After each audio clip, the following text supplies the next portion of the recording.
What's going on, Yacht Nation, and welcome back for some more Cyberpunk 2077 news to round off your week.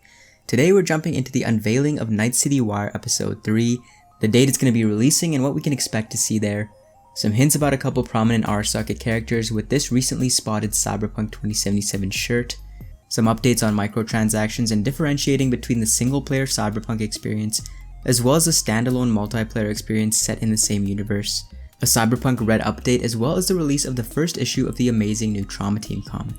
As always, grab a display for 15% off, and I've also recently partnered with Secret Lab chairs, so if you are interested in either of those, links will be in the pinned comment.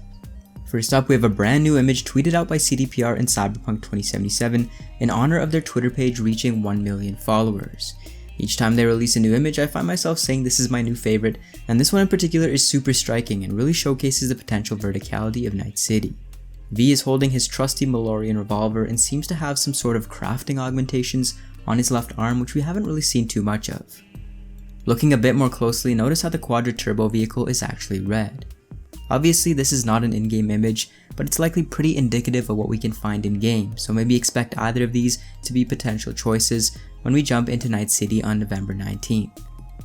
We do also have a new Badlands shot during the Nomad Life Path as we approach some Biotechnica protein farms. Moving on, we have a date for the next Night City Wire. CDPR took to Twitter again to tweet out the following information. Join us on Friday, September 18th at 6 PM CEST at twitch.tv/cdprojectred for the third episode of Night City Wire. We'll take you on a tour around Night City, check up on its gangs, and give you a sneak peek into the creation of the Cyberpunk 2077 original score. They also showed a video showcasing the main gangs that we'll be taking a look at, including the Animals, the Aldecaldos, the Maelstrom, the 6th Street, the Tiger Claws, the Moxes, the Voodoo Boys, the Valentinos, and the Wraiths. This is the first look at the in-game models of a bunch of these gangs, and I'm quite looking forward to interacting with all of them once the game launches. Drop a comment and let me know which gang you guys are liking based off of this image. If I had to guess on the layout of this wire, I think the Night City tour will come first, followed by the OST details and finishing up on the gangs. Now I will also be streaming this like I did with the first two episodes, so check out the pinned comment to set a reminder for that live stream. Now before we jump to the next topic, no, this will not be the last Night City Wire episode, as confirmed in a recent CDPR investors call, which was again reconfirmed on Twitter. We will see more of them alongside other marketing efforts in the next 2.5 months pre-launch, and as a reminder, here's what the marketing push will look like across all mediums. Again, episode 3 will take up a 30-minute window as per usual. Moving on, we have a hint at a new character and how he's tied to the Arasaka family in Cyberpunk 2077. This was something spotted by Mad Queen on the global community lead of CDPR's Twitter, where he seems to be wearing a new piece of 2077 merch featuring a new Cyberninja character named Oda. We can see it more clearly in this image where he is referenced to as a bodyguard of Hanako Arasaka and was taught martial arts by what I believe says Takamura, judging by the lettering and this response by quest designer Philip Weber. Now Takamura is a prominent character that we've only seen thus far in some of 2077's products. He's obviously integral to the story to be deemed worthy enough to have a McFarlane toy alongside V and Johnny Silverhand, so by extension Oda will also likely play a big part in 2077's main narrative. Hanako, by the way, is Saburo Arasaka's youngest child, who may also be seen here in this image from the Life Path trailer. Regardless, this dude seems to be an intriguing character, and does look quite similar to this bodyguard in the Substance Over style posters. Moving right along, we have some clarification on the monetization of both Cyberpunk 2077 and the other AAA Cyberpunk game codenamed Cyberpunk Online, releasing sometime in 2022. CDPR's Twitter explains it simply stating, quote, "When it comes to the single-player Cyberpunk 2077 game, there will be 0 microtransactions. One single purchase. No tricks, don't believe the clickbait." When it comes to Cyberpunk Online, which is a separate product, they will have microtransactions, but this was stated a year ago already. Like always, expect us to treat your money with respect. Now I think the main factor in the confusion here is that people don't understand that these two are separate projects.